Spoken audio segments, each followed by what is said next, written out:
আচ্ছা, তাহলে বাতাস পানি ব্যথা বাতাস পানি ব্যথা, অ্যান্টিবায়োটিক, ডিভিটি, মনিটর, পজিশন। তাহলে বাতাস কি, আমি এখানে অক্সিজেন দিয়ে রাখবো পেশেন্টকে। ব্যথা, অটো আপু বেরিয়ে গেলাম, বুঝলাম না, আবার ঢোকা লাগলো।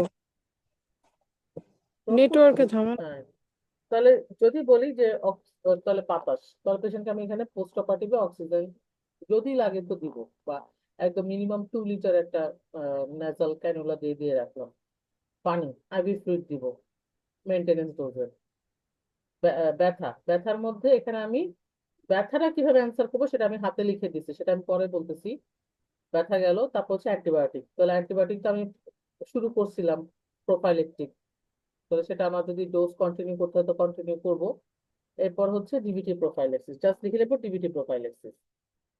আচ্ছা, তারপরে কি, তারপর হচ্ছে আমার মনিটরিং। তাহলে মনিটরিং এখানে আমার কি যাবে, এসেনশিয়াল মনিটরিং। আর পজিশন, পজিশনটা কি হবে, পজিশনটা হবে প্রপড আপ পজিশন। সাথে আমার যেখানে এটা এখানে অ্যাজমার জন্য যেটা এক্সট্রা আসবে সেটা হচ্ছে আমার পেশেন্টের আমি নেবুলাইজেশন বা ব্রঙ্কোডাইলেটর থেরাপি, স্টেরয়েড, এগুলো কন্টিনিউ রাখবো। চেস্ট ফিজিওথেরাপিটা কন্টিনিউ রাখবো। আচ্ছা, এনএসআইড কেন দিব না, সেটা হচ্ছে এখানে ব্যাখ্যাটা করছে যে এনএসআইড হচ্ছে সাইক্লোঅক্সিজেনের যে নিচে যাচ্ছে ব্যাখ্যাটা, যে এনএসআইড শুড বি অ্যাভয়েডেড কেন, because they can cause inhibition of the cyclooxygenase pathway. তাহলে সাইক্লোঅক্সিজেন পাথওয়ে মানে আমাদের তো যখন অ্যারাকিডোনিক অ্যাসিড যখন ভাঙতেছে তখন তো দুটা পাথওয়ে যাচ্ছে, একটা হচ্ছে লাইপোঅক্সিজেন, একটা সাইক্লোঅক্সিজেনাস। তাহলে সাইক্লোঅক্সিজেনকে সে বন্ধ করতেছে। বন্ধ যখন করে তখন এই লাইপোঅক্সিজেনাসটা আপার হ্যান্ড নিয়ে ফেলে, এবং আপার হ্যান্ড নেওয়ার কারণে সে হচ্ছে লিউকোট্রাইন রিলিজ করে বেশি, যেটা কিনা আবার ব্রঙ্কোস্পাজম করতেছে। সো এই জন্য আমরা এনএসআইডটা এখানে অ্যাভয়েড করতেছি। ওকে, এটা এখানে এখান থেকে গেল। এরপর দেখ যেটা হাতে লেখা। আমার সাথে হচ্ছে আমি বুঝলাম না, আমারই তিনবার কল কেটে গেল, আবার আবার তিনবার ঢুকলাম মিটিং এ। কেন,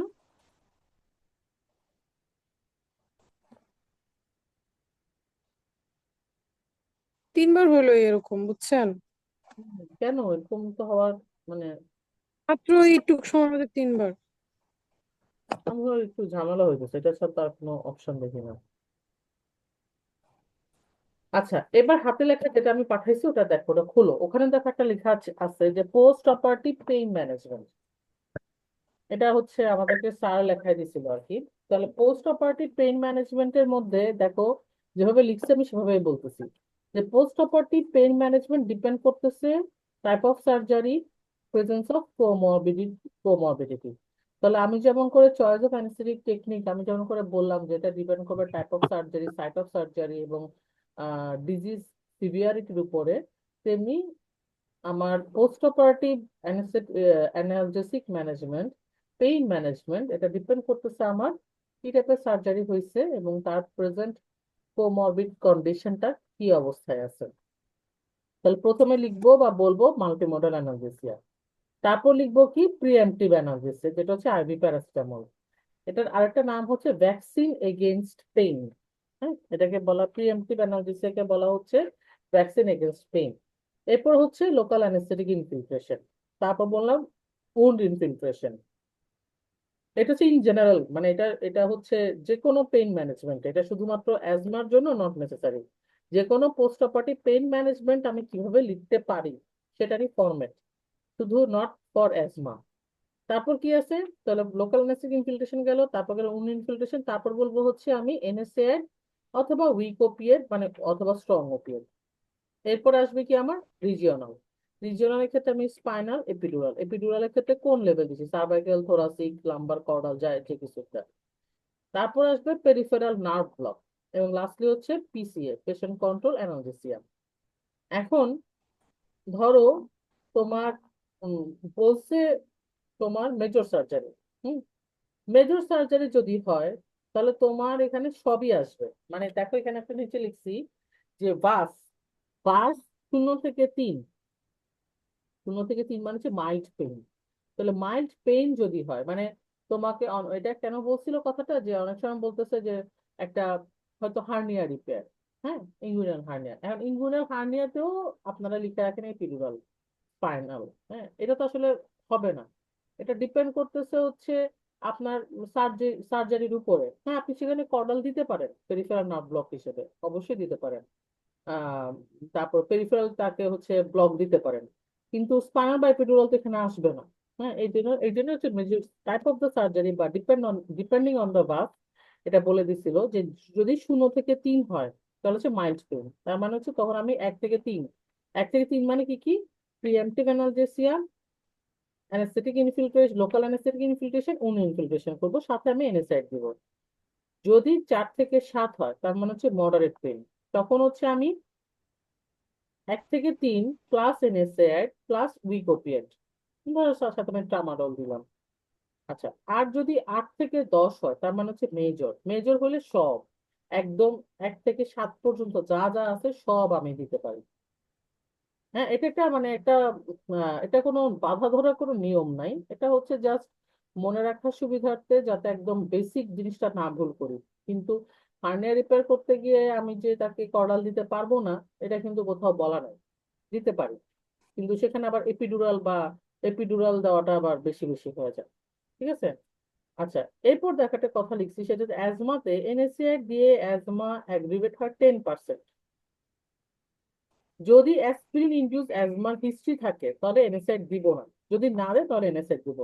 এই কথাটা বলার উদ্দেশ্য মানে কারণ বলছিল যে আমরা যে যখন বলি যে অ্যাজমা থাকলে আমরা এনএসআইড দিব না, তার কথা হচ্ছে যে এই অ্যাজমা থাকলে আমরা যে এনএসআইড দিব না বলি, এটা আসলে মানে দেওয়া যাবে শুধুমাত্র যেসব পেশেন্টে অ্যাসপিরিন ইনডিউস অ্যাজমা আছে, সেসব পেশেন্টকে আমরা এনএসআইড দিব না। দিব। তবে আমার কথা হচ্ছে আমি জেনে রাখলাম, আমি নর্মালি বলবো যে স্যার দিব না এনএসএড, যদি বলতে হ্যাঁ দেওয়া যাবে না, মানে আমার টোনের উপরে, হ্যাঁ মানে তখন আমি বলবো, না স্যার দেওয়া যায়, যদি পেশেন্টের অ্যাসপিরিন ইনডিউস অ্যাজমা হয় সেক্ষেত্রে স্যার 100% মানে এটা অ্যাবসোলুট কন্ট্রাইন্ডিকেশন, কিন্তু অন্যান্য ক্ষেত্রে এটা রিলেটিভলি কন্ট্রাইন্ডিকেটেড। এটা হচ্ছে ডিপেন্ড করবে তোমার উপস্থিত বুদ্ধি এবং বলার প্যাটার্নের উপরে, বা মানে এক্সামিনার আসলে কি শুনতে চাচ্ছে সেটার উপরে। তবে ঝামেলা করার দরকার নাই ভাই, আমি বলবো যে দ্বিগুণ, শেষ। আচ্ছা, এরপরে পরেরটা দেখো, পরের যে ছবিটা সেখানে দেখো উপরে লেখা আছে, তুষার স্যারের বই লিখছিলাম যে হুম। ব্রঙ্কোস্পাজম হতে পারে, সো প্রি অপারেটিভ নেবুলাইজেশন করবো। ওকে, ডিউরিং ইন্ডাকশন ইনহেলেশনাল এজেন্ট আগে দিব টু ডিপ ইনটুবেশন। আচ্ছা, আইসোটেস টু সাম এক্সটেন্ট ইনফ্লুয়েন্স দিব না কারণ এয়ারও ইরিটেশন করে। আচ্ছা, সাকশন দিব ডিপ প্লেনে, এক্সট্রুবেট করবো ডিপ প্লেনে।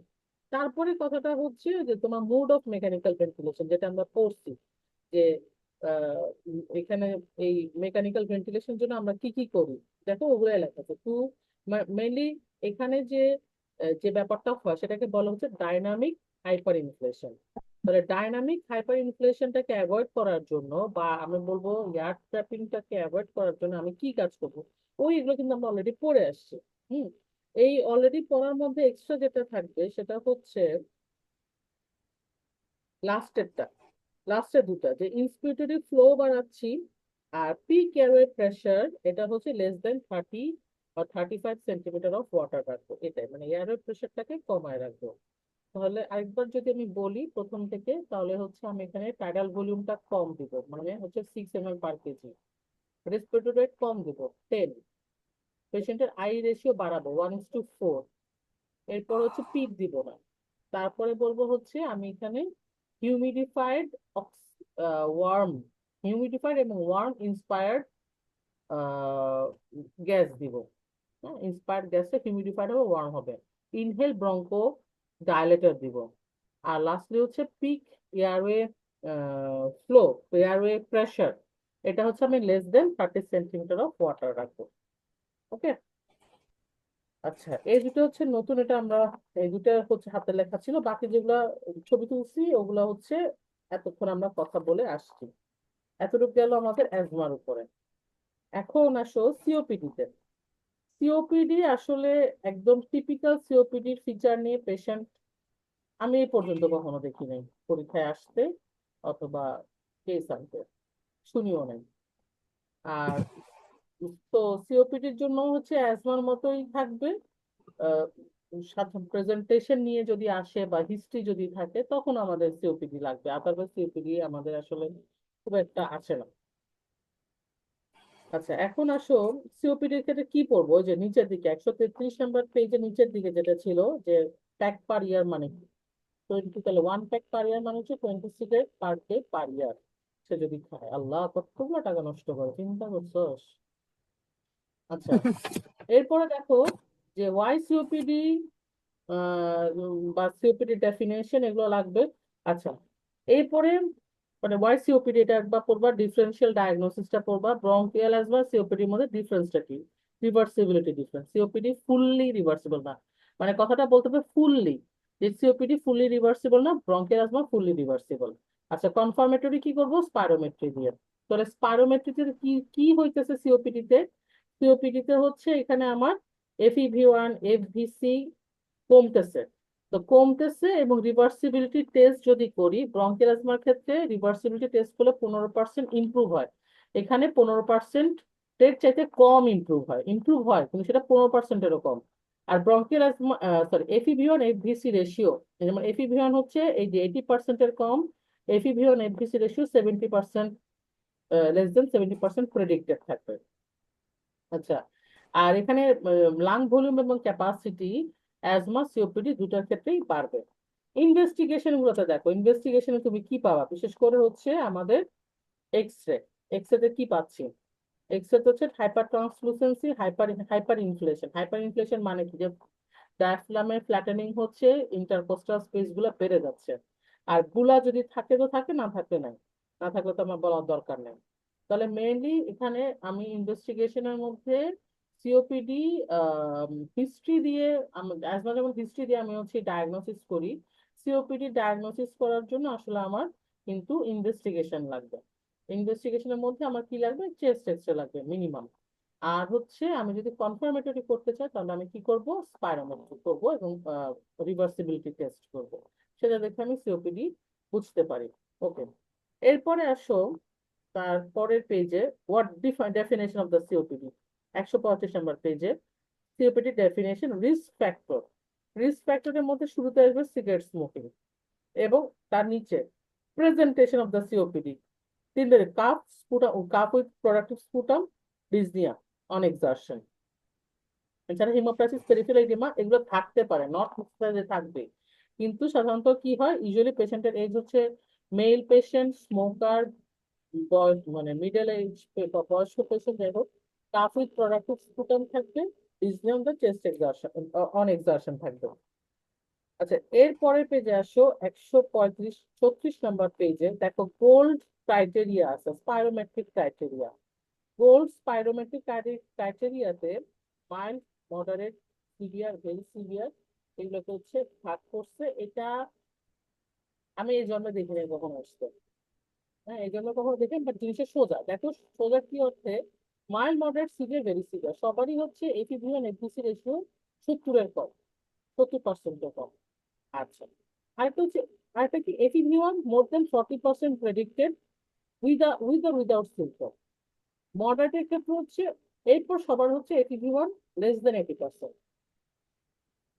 হুম, মানে সবারই হচ্ছে FEV1 FVC রেশিও, সেটা সবারই সেম, লেস দেন 70%। মাইল্ডে FEV1 হচ্ছে বেশি থাকবে, মোর দেন 80% প্রেডিক্টেড। আর এরপরে মডারেট থেকে তার হচ্ছে FEV1টা 80%-এর কম থাকবে, সাথে সিমটম থাকতেও পারে, নাও থাকতে পারে।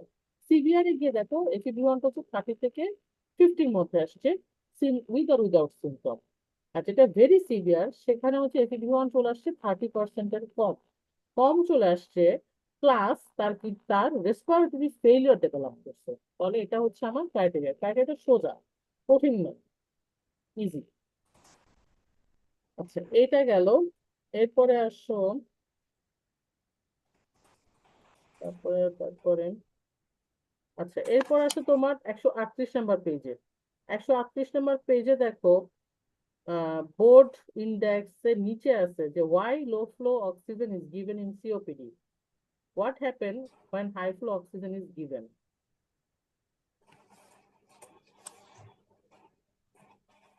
ঠিক আছে, তাহলে লো ফ্লো আমি এখানে কেন দিব, তাহলে লো ফ্লো দেওয়ার উদ্দেশ্য কি, লো ফ্লো দেওয়ার উদ্দেশ্য হচ্ছে পেশেন্ট গুলো তো হাইপোক্সিক ড্রাইভের উপর ডিপেন্ড করে। আমি যখন হাই ফ্লো দিই তখন এটা আমার মানে এটা আমার যে এয়ারওয়ে রেসপন্স মানে কি বলে রেসপন্সিভনেস এটাকে ব্লান্ট করে দেয় এবং এটা অ্যাগ্রাভেট করে হচ্ছে টাইপ 2 ফেলিয়ারকে। তো আমি এখানে লো ফ্লো অক্সিজেন দিচ্ছি, মানে মিনিমাম একদম 100% অক্সিজেন আমি এখানে পেশেন্টকে দিব না, অবভিয়াস অলরেডি কমায় দিব। তো লো, তুমি পেশেন্টকে আসলে তোমার কোয়েশ্চেনটা হবে তুমি পেশেন্টকে কত চাও স্যাচুরেশন। আমি এখানে 90-92 মধ্যে হইলে আমার জন্য যথেষ্ট, এর বেশি লাগবে না। আচ্ছা, তারপর দেখো পরের পেজে 139 পেজে major post operative pulmonary complication. এই পোস্ট অপারেটিভ পালমোনারি কমপ্লিকেশন এখানে তিনটা লিখছে, বাট এখানে আরো অনেকগুলো আছে, মানে যত ধরনের কমপ্লিকেশন সম্ভব সবই কিন্তু মেজর পোস্ট মানে পিপিসি পিপিসি অনেকগুলো আছে। এটা আমি ছবি তুলে দিব, এটা বইয়েও আছে, বইয়ে কই আছে বুঝলে, মানে স্মিথে আছে। আর এখানে তিনটা লিখছে কেন বুঝলাম না, পরে আমি লিখছিলাম হাতে কিছু। আচ্ছা, এরপর আসো major risk factor associated with the মানে পিপিসি সিওপিডির সাথে আসে না। হ্যাঁ, সিওপিডির সাথে আসে না, বা সিওপিডির সাথে আসে কিন্তু পিপিসি যে কোনো কেসে, যে কোনো ধরো লাং কজে, যে কোনো কেসে আমার রিটেন হতে পারে, যে কোনো কেসে আমার লাগতে পারে। তাহলে পিপিসি কার হতে পারে? এটা হচ্ছে বলতেছে কি হুমায়ুন ফরিদি। হুমায়ুন ফরিদি কি অর্থে? যে পেশেন্ট হচ্ছে বয়স্ক থাকবে, পেশেন্টের হচ্ছে স্মোকিং এর একটা হিস্ট্রি থাকবে। শুনতেছস? হুম হুম হ্যাঁ, পিপিসি হুম সার্ভে পড়াছিল যে পিপিসি মনে রাখবেন আপনি, এটা হচ্ছে হুমায়ুন ফরিদি, হুমায়ুন আহমেদ না, হুমায়ুন ফরিদি। হুমায়ুন ফরিদির চেহারাটা মনে রাখবেন যে একটা বয়স্ক মানুষ, বেশি বয়স্কও না, সে হচ্ছে স্মোকার, তার হচ্ছে কিছু ইয়া আছে, মানে একটু লিন অ্যান্ড থিন, খুব বেশি মোটা সোটা না। হ্যাঁ, এই জিনিসগুলো মাথায় নিয়ে আসবেন। তো এখানে দেখো তিনটা জিনিস বলছে, যে পেশেন্ট রিলেটেড, প্রসিডিউর রিলেটেড এবং হচ্ছে টেস্ট প্রেডিক্টর। তাহলে সবকিছু তো আর আমার মনে রাখা সম্ভব না। মিনিমাম যে কটা মনে রাখা সম্ভব, যে এস এ মানে এইজ বেশি, তারপর হচ্ছে এটা ক্লাস 2 তো অবশ্যই, স্মোকার থাকবে, পেশেন্টের রেসপিরেটরি ইনফেকশন হওয়ার পসিবিলিটি, বা প্রি অপারেটিভ আমি আগে থেকে তার লো এসপিও2 পাবো। আচ্ছা, আর প্রসিডিউরের মধ্যে কোনটা? যে কোনো ইমার্জেন্সি সার্জারি বা মেজর সার্জারি, যেখানে আমার ডিউরেশন বেশি হচ্ছে, যেখানে জেনারেল অ্যানেস্থেসিয়া দিতে হচ্ছে, সেখানে আমার বেশি থাকবে। আর টেস্টের মধ্যে একটা জিনিস মনে রাখতে হবে, সেটা হচ্ছে অ্যালবুমিন লেভেল কম থাকবে পেশেন্ট, মানে হাইপো অ্যালবুমিনিমিয়া, ম্যালনারিশ পেশেন্ট হবে। আচ্ছা, এবং এই risk reduction due to decrease PPC, এটাও হচ্ছে দেখো একই জিনিসগুলো যেগুলো আমরা কিন্তু পড়ে আসছি অলরেডি একবার, যে পেশেন্টকে আমি দেখো প্রি অপারেটিভ থেকে তাকে আমি স্মোকিং সিজেশনের কথা বলতেছি, তাকে আমি লাং ভলিউম এক্সপানশন মানে চেস্ট ফিজিওথেরাপি দিচ্ছি। ইন্ট্রাঅপারেটিভে তাকে আমি চয়েস অফ সার্জারি হচ্ছে মিনিমালি ইনভেসিভ সার্জারি, আমি রিজনাল অ্যানেস্থেসিয়া চুজ করতেছি এবং টাইম ডিউরেশনটা আমি কমায় রাখার চেষ্টা করতেছি। আর পোস্ট অপারেটিভে গিয়েও সেম, যে পোস্ট অপারেটিভে গিয়ে তাকে আমি লাং ভলিউম এক্সপানশন ম্যানুভার বা চেস্ট ফিজিওথেরাপি যেটাই বলি না কেন সেটা দিচ্ছি। আর ম্যাক্সিমাইজ অ্যানালজেসিয়া, মানে মানে ব্যথার কারণে দেখা যায় তারা শ্বাস নিতে চায় না, এই পেশেন্ট গুলো যেটা হয় যে ব্যথার কারণে তারা শ্বাস নিতে চায় না, ওই জন্য ব্যথাটাকে আমার অ্যাড্রেস করতে হবে। আচ্ছা, স্মোকিং সিজেশনে কতক্ষণ মিনিমাম করা উচিত? মিনিমাম 12 ঘন্টা। 12 ঘন্টা করলেও আমার কার্বক্সি হিমোগ্লোবিনের লেভেলটা কমে আসে। এটা জিজ্ঞেস করে যে স্মোকিং এর ক্ষেত্রে তুমি কত মিনিমাম কতক্ষণ চাও, যে সে 6 মাস 6 সপ্তাহ তো স্মোকাররা সম্ভব না, আসলে সম্ভব না যারা রেগুলার স্মোকার। তো সেক্ষেত্রে তুমি কতক্ষণ বলতে চাও যে ভাই আপনি ওটিতে ঢুকার আগে বিড়ি খেয়ে আসেন না, এতটুকুই যথেষ্ট, বা হচ্ছে যখন সে ফাস্টিং শুরু করবে তখন থেকে। তাহলে মিনিমাম 12 ঘন্টা হইলে আমার লাভটা কি? লাভটা হচ্ছে আমার কার্বক্সি হিমোগ্লোবিনের লেভেলটা কমে আসবে। কত কমে? এটা 1%-এ নেমে আসে, যেটা 6.5%-এ ছিল। আচ্ছা, এরপরে হচ্ছে একটা নিজের একটু মজার জিনিস আছে, যে ডিসঅ্যাডভান্টেজ অফ স্মোকিং সিজেশন, এই ডিসঅ্যাডভান্টেজটা কি, এটাও আছে। আচ্ছা, এখন আসো আমরা সরাসরি চলে আসি অ্যানেসথেটিক ম্যানেজমেন্টে। অ্যানেসথেটিক ম্যানেজমেন্টের মধ্যে দেখো যে পেশেন্টের প্রথমত আমাদের প্রি অপারেটিভ ইভালুয়েশনে স্মোকিং হিস্ট্রি, তার মানে আমরা যেসব হিস্ট্রি গুলা নেই তার সবই আছে। তার আমার হচ্ছে মানে ওই যে ডিএসএলআর হ্যাড ড্রোন, আমরা ওই ফরম্যাটে তাকে আমরা অ্যান্সার করব। এরপরে আসো পেশেন্টের হচ্ছে aims of pre operative intervention, এখানে একটা জিনিস সুন্দর বলেছে যে কারেকশন অফ দ্য হাইপোক্সিমিয়া, এটা পারলে একটু পড়বো, এটা খুব একটা আমি জোর দিচ্ছি না। এখন আসলে পেশেন্ট আমি চয়েস অফ টেকনিক কি করব। আমি জেনারেল দিব না রিজিওনাল দিব না কি দিব? এখন যদি দেই এইটা আমার কাছে আছে, আমি লিখছিলাম এটা হচ্ছে সাইমন ব্রেকারে সুন্দর করে লেখা ছিল, ওই জিনিস আমি হাতে পরে লিখে নিয়েছিলাম, এটা আমি ছবি তুলে দিচ্ছি। যে আমি রিজনাল কেন মানে advantage of regional over GA আর ডিসঅ্যাডভান্টেজ অফ জিএ, এটা আমার লেখা আছে সুন্দর করে, এটা আমি ছবিটা তুলে দিচ্ছি। এখানে মূল যে জিনিসটা হবে, এখানে দেখো যে which region anaesthetic technique you would like to avoid in the patient with the COPD, সেটা হচ্ছে ইন্টারস্ক্যালেনি ব্লক, আমরা কোনটা এখানে অ্যাভয়েড করতেই চাই। তারপরে এগুলো রেগুলার যে আইভি অ্যানেস্থেটিক হচ্ছে প্রোপোফল কেটামিন, ইনহেলেশনের মধ্যে সেভোফ্লুরেন, তারপরে গিয়ে হচ্ছে তোমার আচ্ছা সিওপিডি পেশেন্টদের ক্ষেত্রে আমরা কি দিব কিনা, নাইট্রাস অক্সাইড দিব কি দিব না, যদি তার বুলা থাকে তাহলে দিব না, আর যদি বুলা না থাকে তাহলে দিতে পারি। আচ্ছা maintenance avoid in the COPD patient, very very very important, 142 নম্বর পেজের নিচের দিকে, যে অ্যাভয়েড ইন সিওপিডি পেশেন্ট কি আমি অ্যাভয়েড করতেছি, ওই যেসব ড্রাগ আমার সিস্টেমে রিলিজ করতেছে বা যেসব ড্রাগ আমার কন্ট্রাইন্ডিকেটেড, অথবা নাইট্রাস অক্সাইড যেটা কিনা আমার বুলাকে রাপচার করতে পারে, এগুলো আমি এখানে অ্যাভয়েড করতেছি। তারপর আসো পরের পেজে 143 নম্বর পেজে ভেন্টিলেটর সেটিং, ভেন্টিলেটর সেটিং এটা অবশ্যই অবশ্যই অবশ্যই লাগবে।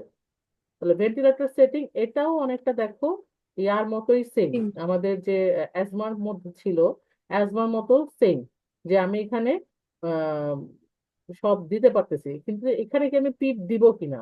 হুম, পিপ আমি দিতে পারি, তবে না দিলেই ভালো। তো আমার যদি মনে রাখার সুবিধার্থে আমি অ্যাজমা সিওপিডি তে পিপ দিব না, মানে আমি এয়ার ট্র্যাপিং করতে চাচ্ছি না।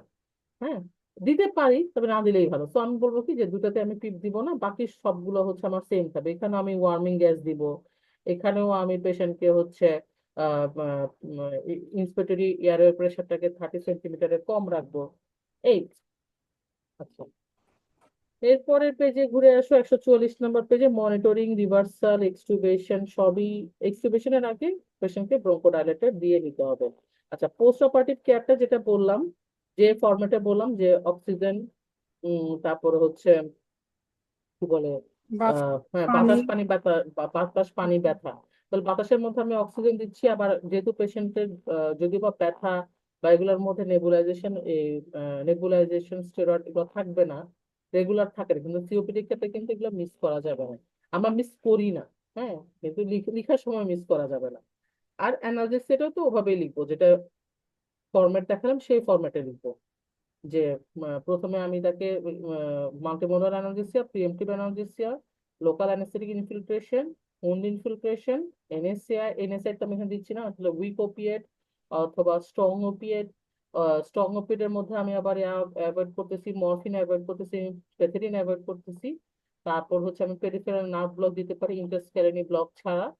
তারপরে হচ্ছে তোমার রিজিওনালের মধ্যে এপিডুরাল বা স্টেরয়েড, এপিডুরাল অথবা স্পাইনাল দিচ্ছি। আর লাস্ট হচ্ছে পেশেন্ট কন্ট্রোল অ্যানালজেসিও আমি রাখতে পারি।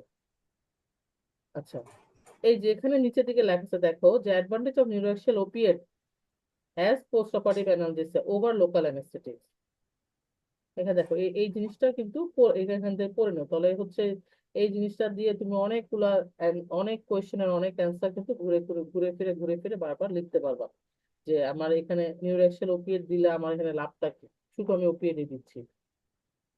আচ্ছা, indication for continued mechanical ventilation in immediate post operative phase, এই জিনিসটা রাখবে, যে আমি কোন কোন পেশেন্টের ক্ষেত্রে আমি এক্সটুবেশনে যাব না, কোন কোন পেশেন্টের ক্ষেত্রে। তাহলে এই জিনিসটা আমার লাগবে, যে একটা হচ্ছে যে সিওপিডি পেশেন্ট যে কিনা মেজর সার্জারি, মেজর অ্যাবডোমিনাল বা ইন্টারথোরাসিক সার্জারিতে গেছে, অথবা তার প্রি অপারেটিভ ভ্যালুই খারাপ, এফিপিএন এফভিসি হচ্ছে লেস দেন 50, তাহলে এটা হচ্ছে মডারেটের মধ্যে পড়তেছে। আমার mild moderate severe very severe এর মধ্যে ছিল, তো আমার এখানে ছিল এফিভি 1 30 থেকে 50, তাহলে আমার 50-এর কম, আর পিএসিও2 হচ্ছে 50-এর বেশি। এই হম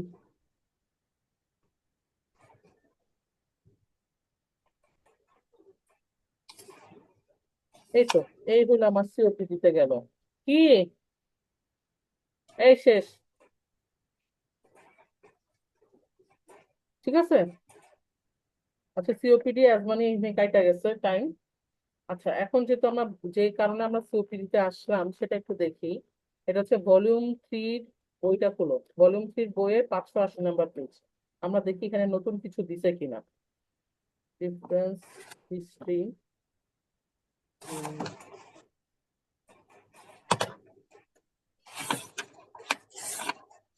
এই যে এখানে দেখো, তুমি যদি সহজে আমরা বলতে চাই তাহলে এখানে একেবারে 520, এটা মনে হয় এত ছিল, ওই লং কেসের বইতেও ছিল, যেই বলে এটা পেশেন্ট উইথ অ্যাজমা। এটা থাক, এটা আমরা বারবার একই জিনিস পড়ে টাইম নষ্ট করবো না, এত টাইম নেই আমাদের।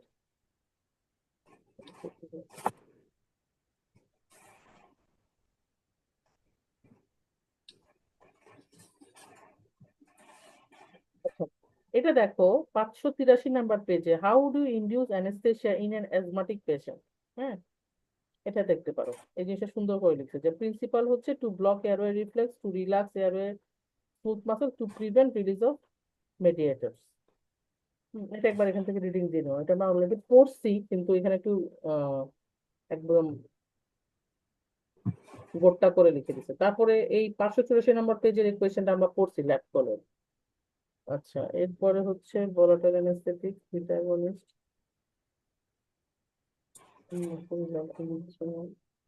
ডিফারেনশিয়াল ডায়াগনোসিস আমরা করে আসছি। কি করতে পারে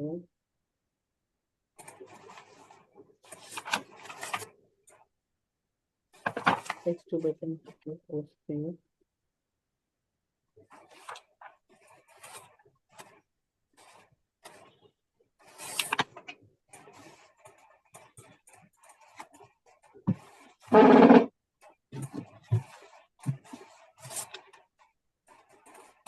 আচ্ছা, এই এই 591 নম্বর পেজে দেখো, ভলিউম 3, হ্যাঁ, নতুন বইয়ের criteria for diagnosis of COPD. ওখানে যে গোল্ড যে ক্রাইটেরিয়াটা, ওটা কিন্তু সংক্ষেপে লিখে দিচ্ছে, mild, moderate, severe, very severe.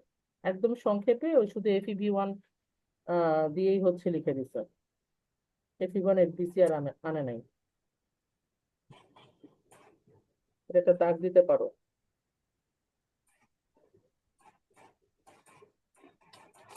আচ্ছা, তারপর দেখছি name four investigation should be considered in a patient with very severe COPD. আমরা তো এটা বলছি যে আমরা হচ্ছে 4টা ইনভেস্টিগেশন, যদি আমি মানে প্রথমত আমি হচ্ছে স্পাইরোমেট্রি করব, তারপর যদি আমি ABG, তারপর হচ্ছে HRCT, ইকোকার্ডিও, ফুল ব্লাড কাউন্ট, সেগুলো করতে পারি। দিতে পারো একটা দাগ। আচ্ছা, ভালো কথা, ফ্লো ভলিউম লুপ কার্ভ, এই জিনিসটা লাগবে। এই যে এখানে একটা যে ফ্লো ভলিউম লুপ কার্ভ আছে 593 নম্বর পেজে, ছবিটা, হ্যাঁ, অবস্ট্রাকটিভ লাং ডিজিজে কেমন হবে, রেস্ট্রিক্টিভ ডিজিজে কেমন হবে, নর্মাল কেমন হচ্ছে, এবং ট্রাকেল স্টেনোসিস যদি হয় সেক্ষেত্রে কেমন হবে। এই ফ্লো ভলিউম লুপ কার্ভের ছবিটা লাগবে লাগবে লাগবে। এইটা লাগবে হচ্ছে SC এর জন্য। SCA তে হঠাৎ করে একটা ছবি দিয়ে এটাকে ব্যাখ্যা করতে বললো, একটা পয়েন্ট আউট করে দিল যে এটা অবস্ট্রাকটিভ ডিজিজ, বা এটা কি টাইপের ডিজিজে হয়, এরকম ছবি। তুমি এখানে কি এক্সপেক্ট করো, এখান থেকে তোমার সিওপিডি অ্যাজমা তখন চলে আসবে। তো এই ছবিটা খুবই ইম্পর্টেন্ট।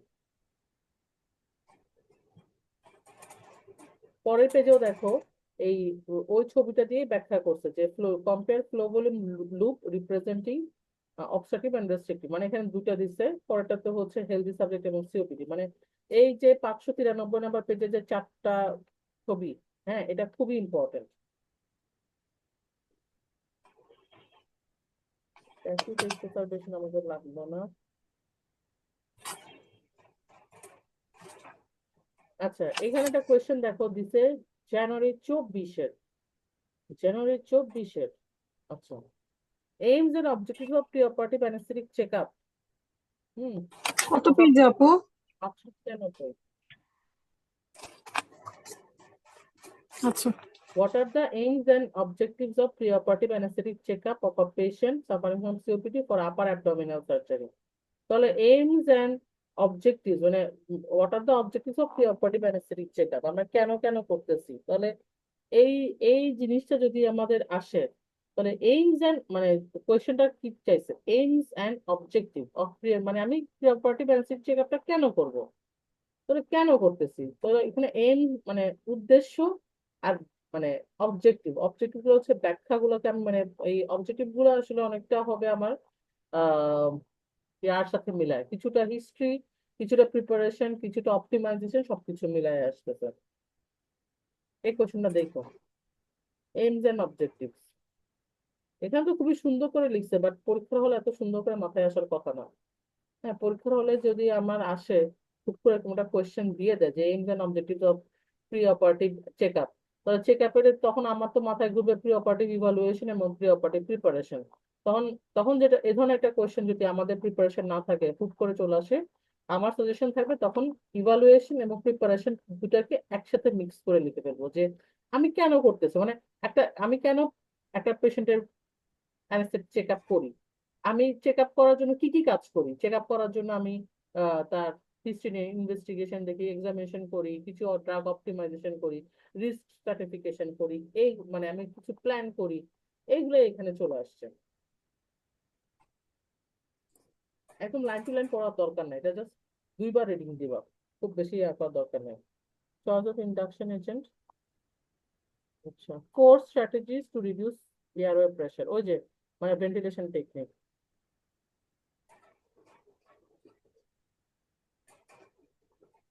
আচ্ছা, এরপরে পেজে 597 পেজে, what are the tools used to assess respiratory function, diagnose COPD patients, schedule for partial gastrectomy? তাহলে tools assess for respiratory function, আমার ইনভেস্টিগেশন গুলো আসতেছে। শুধু ইনভেস্টিগেশন লিখে দিছে, কিন্তু ইনভেস্টিগেশন লিখে এখানে এটা এভাবে লিখলে হবে না। ইনভেস্টিগেশন লিখছো, ইনভেস্টিগেশন তুমি FEV1 FVC লিখছো, FEV1 FVC লিখে তুমি কি পাবা সেটা লিখবা না, সেটা লিখতে হবে তো। এটা তো অর্ধেক উত্তর লিখছে, এভাবে লিখতে হবে না। তুমি তুমি যখন ইনভেস্টিগেশনের নাম লিখবা, সাথে তুমি ইনভেস্টিগেশনে কি পাইতে পারো সেটাও লিখে দিতে হবে। ওই শুধু নাম লিখে দিলে ওটা অর্ধেক মার্কও দিবে না। তারপর হচ্ছে ডিসক্রিপ প্রপার্টি। 80% ওইটা, তাই না? হ্যাঁ, এই তো এখান থেকে property assessment of patient with significant functional incapacity in the service. What history is the investigation related? ওই একই হিস্ট্রি ইনভেস্টিগেশন থেকে হচ্ছে। ওকে, ঠিক আছে, এতটুকুই হচ্ছে আমার COPD গেল, আমার এদিকে টাইম হয়ে যাচ্ছে। তাহলে COPD থেকে যেগুলো আমার বাকি ছিল, মানে বাকি ছিল বলতে হচ্ছে যেগুলো আমি ছবি তুলে দিব, ছবিগুলোর মধ্যে থাকবে ওই যে advantage of regional over GA অথবা ডিসঅ্যাডভান্টেজ অফ GA, এগুলা হচ্ছে আমি বাকিগুলো হচ্ছে ছবি তুলে দিচ্ছি এখনই। ওকে, হুম। তাহলে বুধবার পরীক্ষা থাকলো, পরীক্ষার টপিক গুলো তো আগে বলে দিলাম। একটা বড় কোয়েশ্চেন থাকবে আর 4টা 5 নাম্বারের কোয়েশ্চেন থাকবে, অথবা হচ্ছে 2টা বড় প্রশ্ন থাকবে আর হচ্ছে 2টা ছোট প্রশ্ন থাকবে, এইভাবে থাকবে। কিন্তু কালকে যেটা টাইম আমরা হিসাব করলাম, যে বড় প্রশ্ন আমরা টাইম পাচ্ছি মোটামুটি অ্যারাউন্ড 20 মিনিট, আর ছোট প্রশ্ন অ্যারাউন্ড 7 মিনিট বা 8 মিনিট। হ্যাঁ, ওভাবে করে টাইম ধরে লিখতে হবে, টাইম না ধরে লিখলে আসলে লাভ নেই, কারণ টাইমটাই মূল। হ্যাঁ আম্মা, আসি। ওকে রে, আল্লাহ হাফেজ। হ্যাঁ, Thank ইয়ো, you. Okay, bye. হুম।